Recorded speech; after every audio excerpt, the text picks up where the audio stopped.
Hello everybody, First Selectman Stephen Everett coming to you on my weekly update. A couple of things to look at.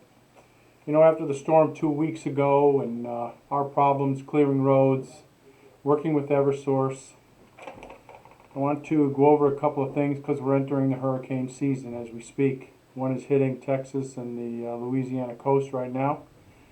So I'm just asking you to keep an eye out on the weather. Be prepared for upcoming storms. Don't wait till the day of to get gas or food or propane. You know, a week out or 5 days out would be wise to be able to get yourself ready to go. Start the generator, prime it up, and make sure that it runs. Make sure that you have fresh gas, propane for your things that run in the house off of propane. So let's be ready. Okay, we can help ourselves if we're ready. This Saturday, there's an elevated risk for heavy rainfall due to the remnants of Hurricane Laura. So maybe we'll be put to the test, but be prepared. Please notify us if you have a medical condition that requires electricity.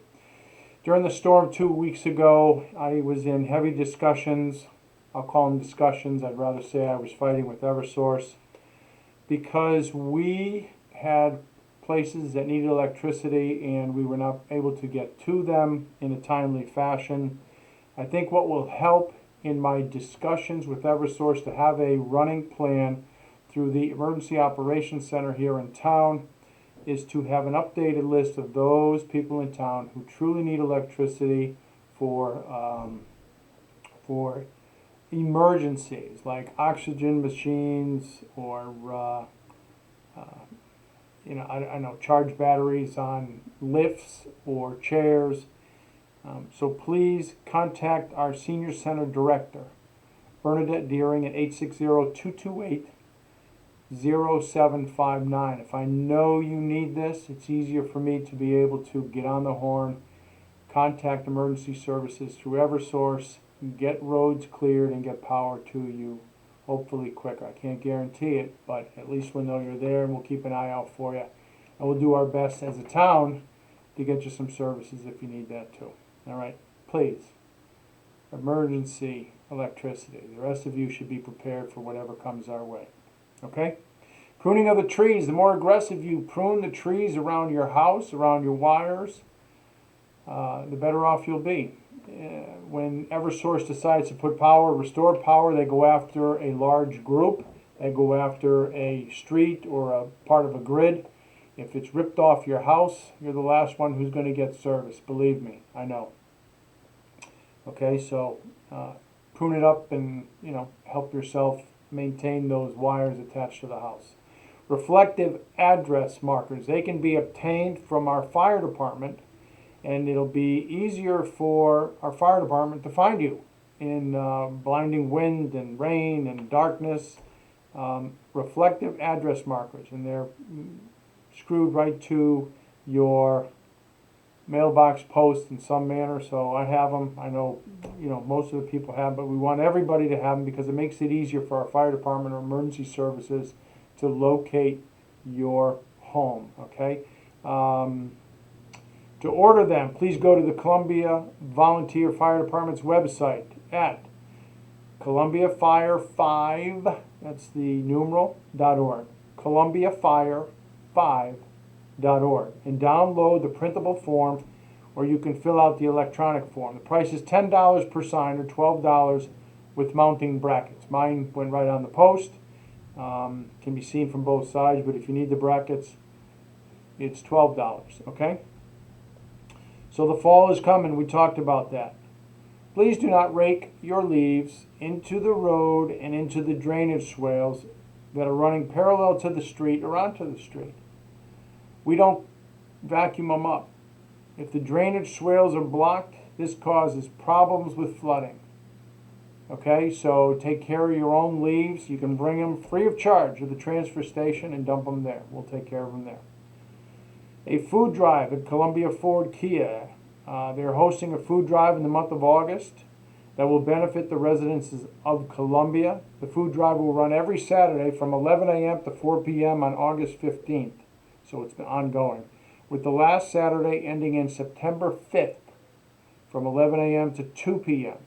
And at 2 p.m., I guess Columbia Ford Kia will donate a $25 gift card to Stop and Shop for every car they sell on the Saturdays that this is going on. So it's a good organization. They've partnered with us to bring the medical car to town at a very reasonable price, and also is helping us sponsor that. So Columbia Ford Kia, they're good people over there.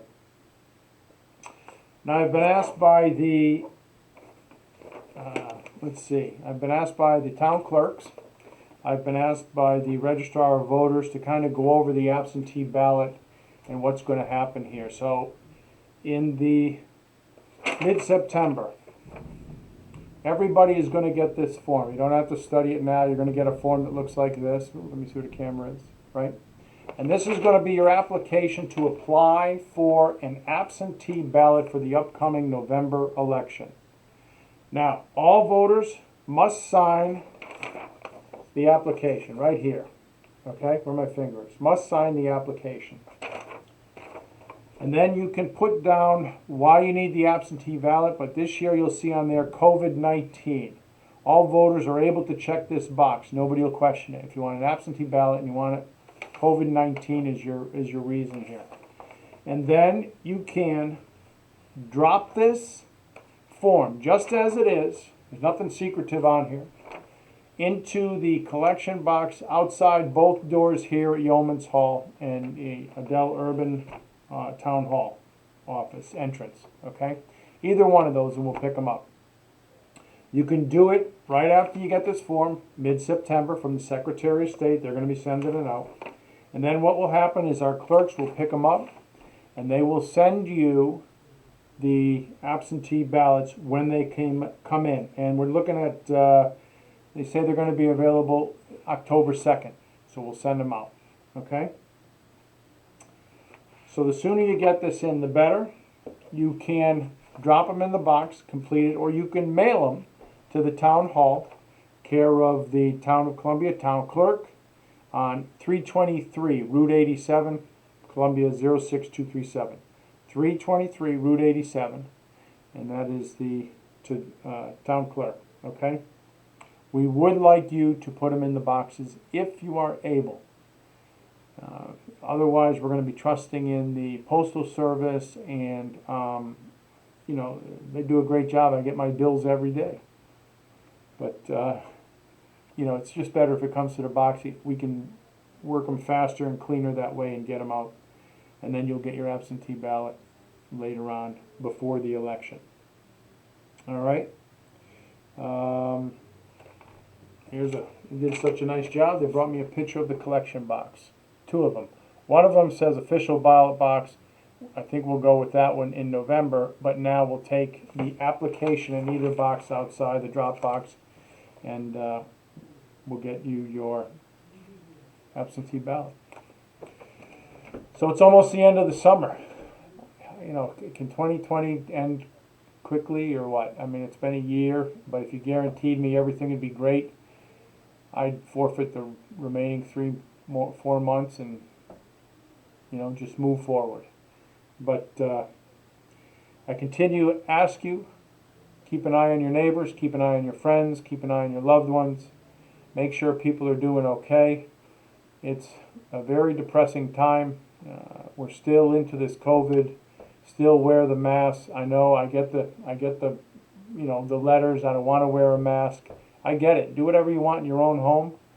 You know. But when you're on town property or you're going by somebody who looks a little older, a little more concerned, a little more frail, they may have underlying medical conditions that they don't want to catch this virus. Have some respect for them. I know we're all pretty tough and we're not going to catch the virus, and even if we do, hey, big deal, virus, right? Okay, keep believing that, that's fine. But for the people next to you, wear the mask and make sure that you are respecting their wishes and their health, all right? Because you never know who it is. You never know what their conditions are and how they feel. So please. And I'm not a scientist. I just go by what they say. So I wear the mask when I go into different places. But that doesn't mean shelter away. Go visit the local businesses. Go visit the Moose. Go down and visit the Columbia Kia. Go down and buy a car on a Saturday. Help us out with the food bank. Go down there, have some nice breakfast down at the corral down there. I actually like that place. Very good food. And go to the farmer's market, go to the winery, and have a good time. Support our local businesses.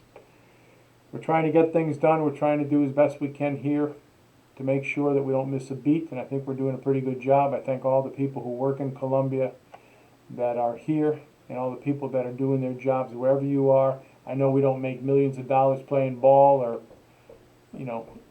owning businesses, big businesses, that type of thing, but we make $12 and being a grocery clerk, and that's probably some of the most important jobs out there right now. Those jobs that people take for granted. I thank you all. So, any questions, give us a call, 228-0110. And again, watch out for each other, be respectful, be careful in the storms, and prune those trees. And we'll talk to you hopefully next week. Take care, Columbia. Good night.